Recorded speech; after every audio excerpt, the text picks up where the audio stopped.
everyone, and welcome back to my channel. Today is Tomorrow's Past, where we look at history in a nutshell. Today we're going to be having a look at the history of the amazing woman who is Florence Nightingale. Florence Nightingale was born on the 12th of May 1820 in Florence, Tuscany, Italy. Although then it was part of the Grand Duchy of Tuscany, before Italy became one unified country in 1870. She was born to a wealthy, well-connected family, as we can see when we look at this image of where she lived as a child, Embly House in Hampshire. Florence's parents, William Edward Nightingale and Frances Smith, moved their family back to England in 1821 and moved to Embly House. Florence's father educated both her and her sister Frances, and from an early age they studied history, mathematics, Italian, classical literature, and philosophy, owing to her father's beliefs about a woman being properly educated. At the age of 18, in 1838, Florence's father took the family on a tour of Europe, where she was introduced to the English-born Parisian hostess, Mary Clark. Mary and Florence soon bonded and became firm friends, despite their 27-year age gap. Florence noted that Mary was stimulating company, whose behaviour was eccentric and at times exasperating. Mary had many ideas and opinions that others didn't always agree with. She passionately believed women were equal to men, and this was something she impressed on young Florence. Florence decided early in her life she wanted to become a nurse and to serve others, not something which sat very well with her family, in particular her mother. Despite the intense anger and distress of her mother and sister, Florence rebelled against the expected role of becoming a wife and a mother.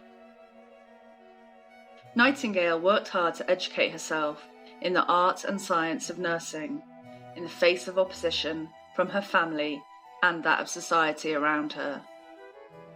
At the time, Florence had a 9-year courtship with Richard Monckton Milnes, an English poet. However, when he asked her to marry him, she rejected him, stating that doing so would greatly interfere with her ability to follow her calling to nursing. Testament to how passionately she believed in the career.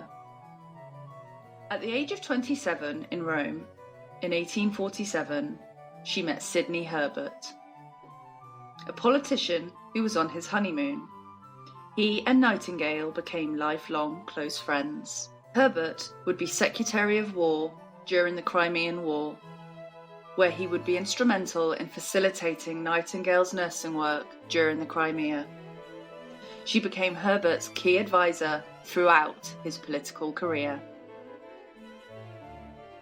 Nightingale continued her travels as far as Greece and Egypt, and while in Athens, Nightingale rescued a juvenile little owl from a group of children who were tormenting it. She named the owl Athena. Nightingale would often carry the little owl around in her pocket.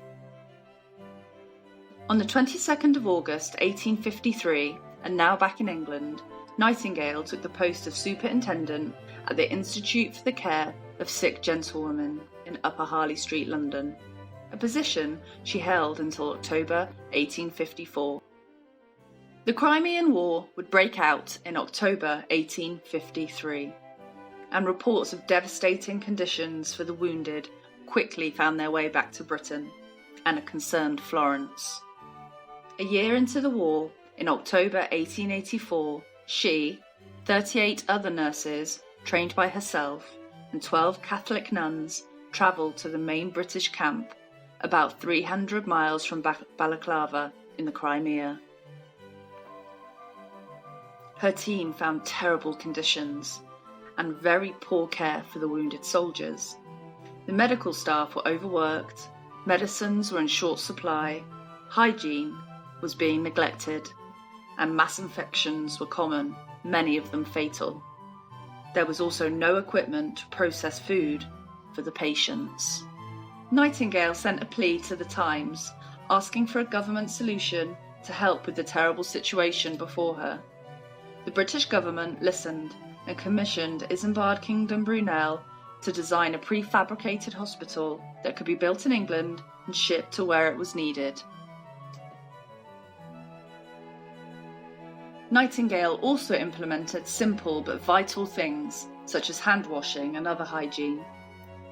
But with overcrowding, defective sewers and a lack of ventilation, the Sanitary Commission had to be sent out by the British government almost 6 months after Nightingale had arrived. The Commission flushed out the sewers, improved ventilation, and death rates were sharply reduced. Nightingale's famous nickname, the Lady with the Lamp, actually originated during her time serving in the Crimean War, after being published in the Times newspaper. She is a ministering angel without any exaggeration in these hospitals, and as her slender form glides quietly along each corridor, every poor fellow's face softens with gratitude at the sight of her.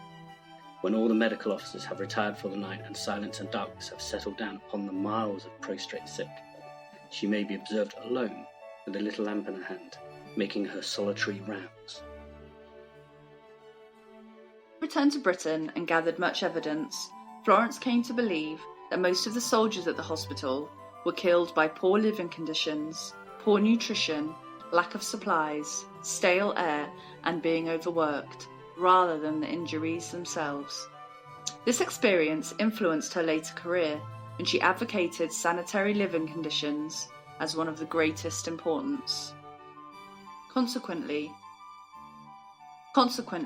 she greatly reduced peacetime deaths in the army. On the 9th of July 1860, Nightingale was given £45,000, a great sum of money at the time, to set up the Nightingale Training School at St Thomas's Hospital in central London.